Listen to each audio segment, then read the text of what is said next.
كاين واحد السر بسيط في الحياة، ولكن قليل اللي فاق ليه. ماشي الافعال ديالك هي اللي كتحدد حياتك، بل الافكار اللي كتجي قبلها. كل تصرف، كل قرار وكل خطوة درتيها في حياتك كانت في الأصل فكرة دازت في راسك. يعني إلا بغيتي تغير حياتك خاصك تبدأ من الداخل، من عقلك. واش عمرك سولتي راسك علاش كاينين ناس عندهم نفس الظروف ونفس المشاكل، ولكن واحد فيهم كينجح وواحد كيتكسر؟ الأمر بسيط، عنده علاقة بطريقة التفكير. نحكي لك اليوم قصة حقيقية ديال واحد الراجل سميتو فيكتور فرانكل. كان طبيب نفسي من النمسا، وتشد في زمن الحرب العالمية الثانية، وترمى في واحد من أخطر معسكرات الاعتقال ديال النازيين. تصور معايا، كل شي تسالى عنده، عائلته تمحات، حريته تسالات، وحتى كرامته كانوا كيبغيو يسلبوها منه. ولكن عارف شنو بقى عنده؟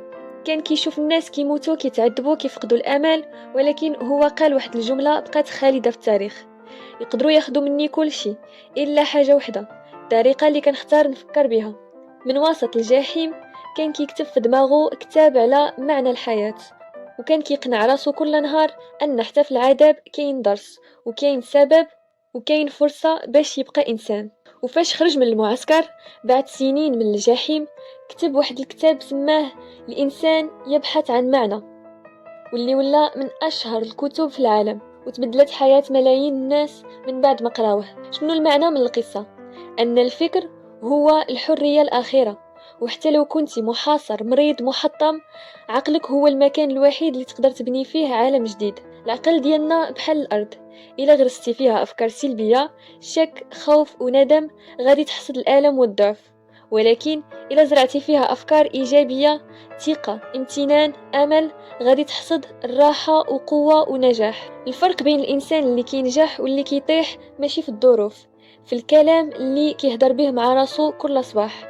واحد كينوض وكيقول أنا ما غاديش نقدر، والتاني كينوض ويقول غادي نجرب ونشوف فين نوصل.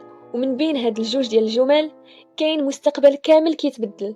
فكل نهار راقب أفكارك قبل ما تراقب تصرفاتك. هذه هي الفكرة اللي باغيين نوصلوا ليها، لأن الفكرة كتولد إحساس، والإحساس كينتج السلوك، والسلوك كيصنع المصير. وخا نقولوها ببساطة، غير طريقة التفكير يتغير كل شيء.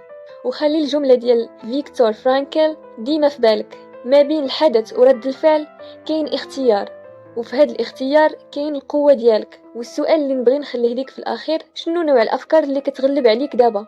وشنو أول فكرة سلبية ناوي تبدلها بفكرة إيجابية اليوم؟ وما بقى لي غير نقول لكم تبقوا على خير، ونتلاقاو في الجزء الثاني.